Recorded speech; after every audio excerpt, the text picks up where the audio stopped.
crack. 083 400 102 for your texts. So we got a few in there. Joe says, listening to Leo and Miguel and all them people getting their heads shaved, this is a great country. Feck the bankers, the politicians and the recession, says Joe.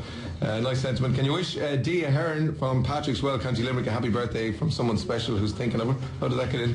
And my hubby Mike is there in the Dakota bar. He's Canadian. Tell him I love him and I'm proud of him for doing this. Best of luck from Vanessa.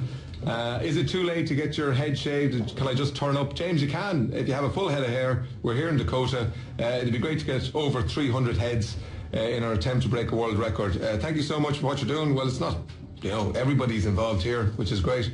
Shaving all those heads in one go, Ray, this is unheard of. Sorry.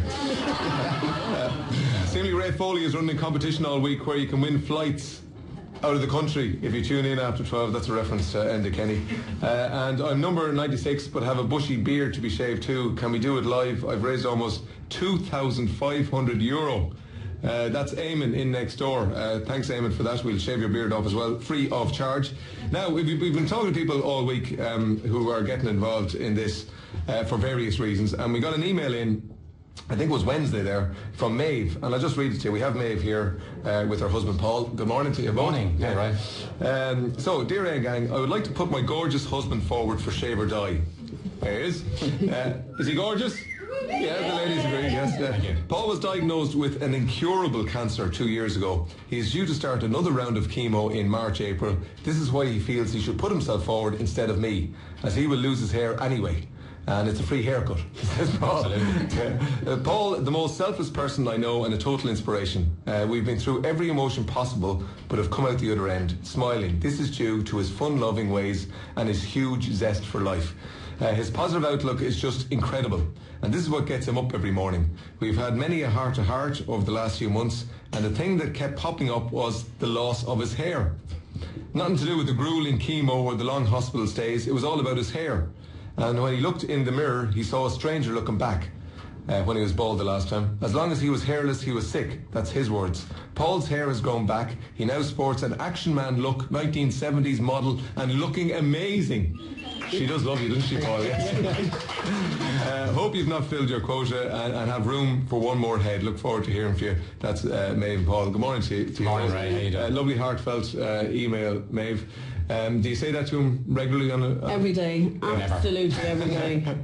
So 2 years ago, were you ill? Were you? I tell you, I just led into. I mean, I'd started to go back to play football, five-a-side soccer with the lads in the over 40s group, and I was very fit. I've always been slim, and after playing football and running around, while I felt good, I just got this tingling just under my rib cage, and it was there, and it never went away. It came back for 10 minutes in the morning, it would disappear, then it would come back in the evening, and this went on daily for a long time. And obviously I went down to my own GP, and we went and followed the usual cycle of taking a few tablets and going on a diet, and just to try and see if it would improve the pain or whatever, which unfortunately it didn't.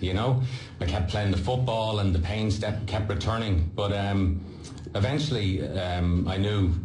I just went back to my doctor and I said, there's something wrong here, and what she says to me, you're looking good and this and that and the other, I just knew there was something. So she sent me, thankfully, for an ultrasound scan, and that happened a couple of times, and there was nothing showing up. I had the camera down my throat, up the other end. I was doing everything, and it was all coming back clear. They found a little, what do you call them, a polyp and that, but it was all clear. Everything was clear, and happy days. And again, I went back to her after a few months, and I said, there's still something going on here, So again, I went back for an ultra scan, and this time I'd asked the nurse, do you mind if I just take your hand and just put it where I know where it is, to help her along the way. 45 minutes it took, and she basically said, yes, there's something there. It's probably a polyp, but we're not sure. It was around our wedding anniversary, so myself and Maeve skived off to Prague, as you do, and we had kids at home. Absolutely. Well, they were they were well looked after, and we had a great weekend, as you do, and did all the enjoyable part, and came back, and there was a letter on the floor, and it told me I had to go for a CAT scan immediately, and that was the first major alarm bell ringing in my ears. And I went for the CAT scan, and it showed up that there was a tumour in a very difficult area, I suppose, to describe it, and it was 2 inches big, which in my money was big because some people talk in centimetres, some people talk in inches. I'm an inches man, and it was 2 inches, and I went. Mind you, it sounds bigger in centimetres, Paul. I always find. Yeah. Absolutely, yeah. Maeve tells me that as well all the time. So it was 2 inches big, and I went. Obviously, I was referred. Then I just told my doctor I need to down the private route, and I went straight in there. And I went down to Vincent's Private, and I met a guy, a great doctor. And I won't mention any doctors' names, but you know who you are. And he was telling me all about this condition called leiomyosarcoma. Right. Okay, new word to me. Never heard about it. Even cancer was alien to me, but you know, obviously it's out there. But I mean, it wasn't in my life, so it, you know. Which is just to think and feel sorry for the people that had it, but now here I was confronted by this illness, and obviously he's telling me what the condition is and basically how serious it is, but he did say that surgery could possibly cure. I remember it was Christmas Eve, and I was out just getting a few presents and stuff, and the doctor rang me to tell me this, and he was more or less just saying, you're booked in for the 16th of January for surgery. We have to go in and get this fella out, you know. And which they did, you know. The day came, and I've had the surgery. It was a serious operation, you know. And they took, in order to get to it, I had to have 3/4 of my liver removed to reach the tumour, which they did, and they took it out, and it was a very successful operation. Right. Where you hear doctors and people before me have talked about clear margins. That's what I had. I was happy days, and no chemo needed after surgery and stuff, and away we went. And everything was great for about a year, and then I developed oedema in my legs, swelling of the legs, and you know, that was serious. You know, I had to go back and I had to go on treatment. I was and currently am back on warfarin, and to control this problem. And everything was okay until February last year, just coming up to a year now, where I got a call from my doctor. In between that, I was having regular scans, you know, every 3 months or so. And unfortunately, he had told me that there's a couple of spots on the liver and possibly in the lung areas as well. So obviously, I was then referred. When he says, because they use euphemisms, don't they? Was he saying spots of cancer or? Yeah. Like I've heard it again over the week. I've been listening to guys talking, and the word tumour to me I didn't hear it too much. You know, right. My words were lesions and spots and mets. Yeah, you know, they have all this terminology that they use, and it softens it. It softens it. Yeah, and the word cancer never really comes into it, but it's this type of language that's what I can deal with. You know, and. So I mean that was you know, he then referred me to an oncologist, again a new term. What's an oncologist? You know, but obviously I knew it was a doctor that specialises in treatment of cancer and that. So I was referred to the oncologist, and from there on, obviously we had to take a different road in regards to recovery and living with the condition. So over the last year, I've had I was on chemotherapy for about just over 6 months last year, and you know, you've heard the hair falling out. No, it looks great though. You have a great head of hair. I have a great head of hair. Yeah, yes. I'm actually suffering hair envy here. yeah. No, the hair's come back, and I must say, everyone's saying how dark and wonderful it looks. They took the grey ones with them as well. So on the positive side, chemo can't be too bad for some things, you know. So, as I say, the hair and the head's fine. I miss my eyelashes, because I felt eyelashes and eyebrows, especially the eyebrows, because you're not just, to me personally now, you're not just losing the hair on your head, but in a way you're losing part of your face, I felt, you know, and it was quite alien looking in the mirror, but you know, as you can see, it's all growing back again. You've the three, you have Olin, who's the youngest, and Roisin and Cy is the eldest. They're 10, 11 and 12. That's right, yeah. And so you've kept them in the picture throughout. Absolutely. When I think it was only fair that when I was diagnosed with this illness, you know, and again it's 2008. You have to remember they were, you know, 7, 8, 9. Yes. They were younger then, so you had to be treating it and approaching it in a very careful, you know, way.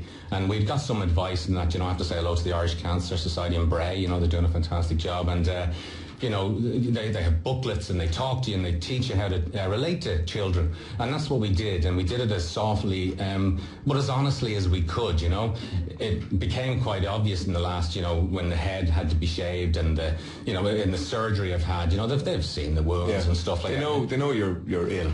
Yes, they do know I'm ill. Yes, and since last year, it's a year now that you met that oncologist, and he obviously said incurable. He used that incurable word. Yeah. Well, I mean, mean, what they're telling you is that, you know, when you read about this illness, which is very, very rare, it's one of you never hear about this one really. It's less than 1% of diagnosed cancer patients. You know, it's. They do say, you know, you read about it, it is curable in regards if you have surgery and it's removed and you have clear margins, there's a great chance, happy days. There's a lot of people living out there 20 and odd years later with this illness, you know. But unfortunately, when it does spread or it does return, it becomes much more complicated, and sometimes it's inoperable.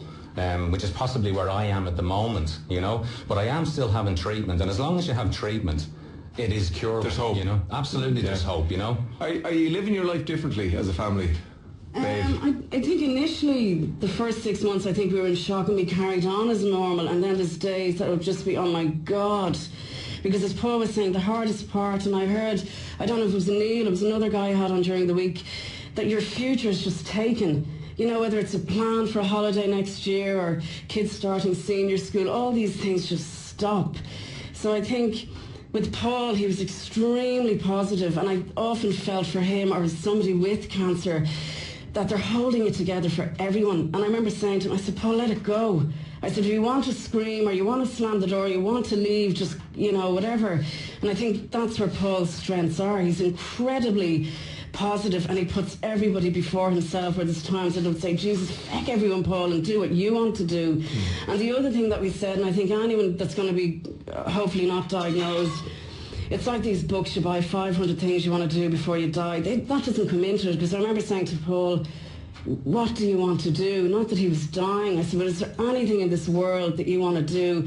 And as he said to me, I want to watch my girls play hockey on a Saturday morning. Or he said, I want to paint the kitchen, which I go, Jesus, when he does that, I sad, isn't it? God. But, you know, and they're the things that keep things normal. It's not... So if you know it's not going to see Niagara Falls or jump out of an airplane. Because really, and I think there's a lot of guilt. There's a lot of guilt from family. There's a lot of guilt from yourselves, feeling you haven't done things. But I think now we've turned a corner, and every day it's the normal stuff. It's going to work. It's having your battle getting your kids out to school, or all these things. I'm coming in here this morning. Yeah, trying to get everyone up at 5:30. And as I say, like, he's such an inspiration. He's just incredible. And as I say, I love him more every day. And he's blushing. Is this recorded?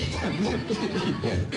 On those difficult days, you can play that back today. Absolutely, yeah. Well, listen, thanks for sharing your story. And in there was the Irish Cancer Society in Bray, and that's absolutely fantastic. Let's not forget, that's the reason we're here, to raise money for that organisation. So, Paul and Maeve, thank you very much. Thanks, Ray. Quick commercial break. Shave or Die 2011 for the Irish Cancer Society.